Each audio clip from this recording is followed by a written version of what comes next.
one of the things that comes to mind, I guess, is especially with the focus on maybe on scholarships being equal, which I think that I agree that'd be a good policy to pursue.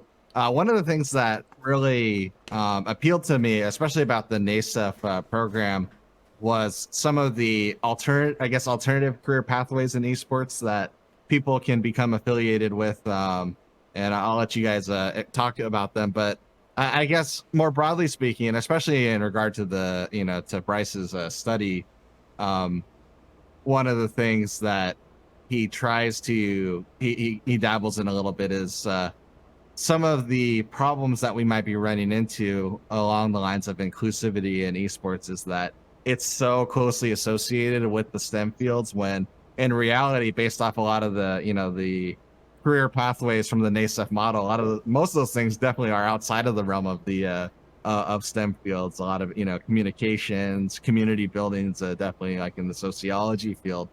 Um, I wonder maybe some of the diversity could be achieved um, through some of those routes, or people being involved in.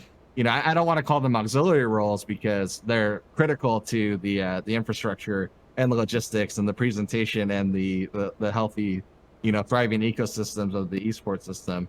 But that's what I think is something that's really amazing about the NASEF program in particular. So maybe kind of Mhm. take it from where I'm leaving it and maybe talk Yeah. about that. And if you see that as maybe being a possible method by which we can improve participation, maybe it's a launching pathway from like a commentator into a player sort of role or something like that.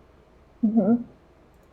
So for NASEF, we do have, in working with UCI and researchers in the Orange County Department of Education, we have this very nice esports ecosystem diagram that we refer to a lot. And it has kind of the ecosystem in 4 domains, though, like, diagrams are just organizers of information. It doesn't include everything that's out there, but specifically, when I look at it in my head, I have specifically League of Legends players and Overwatch players in my mind because those are some of the biggest titles that we have done and seen the most students participate in. So, in terms of other game titles, I don't want to make it seem like I'm speaking toward those communities, just specifically those ones.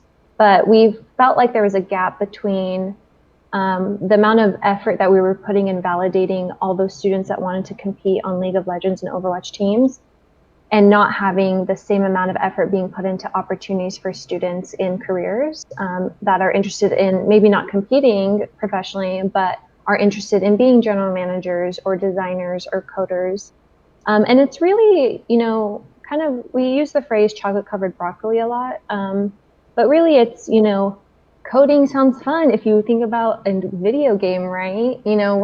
Even though they can take all these same things that they learn and end up working in healthcare or end up working in the nonprofit sector. So really, we're just trying to use it as an opportunity to have those conversations. But even when we talk about those career pathways, we say, yes, you may work for an esports company, or yes, you may work for a video game company, or you might decide that you don't want to do any of this and you have a complete change of heart and go the other direction. And that's okay.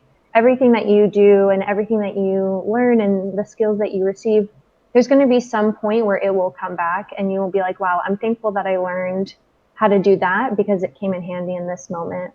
So that's really what we try to do with things like our Beyond the Game challenges, which are kind of like activities that they can complete and submit. And there's a little bit of an essay portion, but that are in everything except competing. So there will be things like create a health plan for your players, or something like create a sizzle reel of your team's best tournament hits. So also encouraging collaboration with their community. So it's not that we're saying you all do this in your corner. It's you all have this opportunity, use your club and meet with your other students and your peers to make that happen. I mean, broccoli is delicious. I know, I love broccoli, so it's really the worst phrase, but Nah, it's a good one though. It works. It yeah. works. It works. Yeah. No, that's amazing. You guys have been able to do it there thus far. I definitely And wish that we. Oh, go ahead. Sorry. well, I just want to add I'm talking from the NASEF perspective, but in the grassroots level, I mean, there are teachers that are running everything for their schools and for their students, and they need help. And the greatest help a teacher can have are the students themselves. And so you do see a lot of students running their own streams and picking up these other roles naturally because because the team is getting bigger, because they are getting more resources because of the validation they're getting. The community does have an opportunity to build, but that teacher that's running it really has to make sure that they are thinking about that and not just focusing all their energy on the competitive players. Right. No, absolutely. And I'm happy because I feel like there's a certain trend right now, at least from like different companies, like on like the Twitch side, just from like some of the other like esports teams and stuff as well. Like people are starting to recognize that we do have to go about it in a different way. It can't just be primarily on the competitor. I know it's something that we talk a lot about on the show. I know in Red Bull, I've been talking to people a lot about that too, because like personally, I feel like that needs to change like now, right? And so it's just great to see that it's like what you've been able to do and kind of build in that way to really allow people to see the kind of scope of esports, right? It's not just, hey, I can jump on stream, make ninja money, sick, like and call it a day, right? Like there's so much more there, and there's such a depth there in that scene, and it's a great jump off point for a lot of people too, right? Like you said, it may be home for you, it may be the spot, and you go and you live in esports and you're great, right? You're working for some like company and you're happy. Or it may be something like you go there. I've seen so many people, right? We've all seen so many people during the course of their careers, I'm sure, that they come to esports, they're interested, they learn their craft there, and because of just the scope of like esports and just like especially right now, like in a way that it's kind of like a wild west, but it's also kind of you can go out there and make it right really quickly because there is the barriers and things are a little different, right? It's a little bit more nebulous. But people have been able to find themselves in positions that maybe they wouldn't get otherwise if they didn't go through the esports method, or the gaming method. So there's a lot of opportunity there for people. We do need to recognize that and understand and see the value in people's skill sets, besides, being a top line competitor. So definitely great points there. Yeah, and I'll say colleges are looking for those kind of people.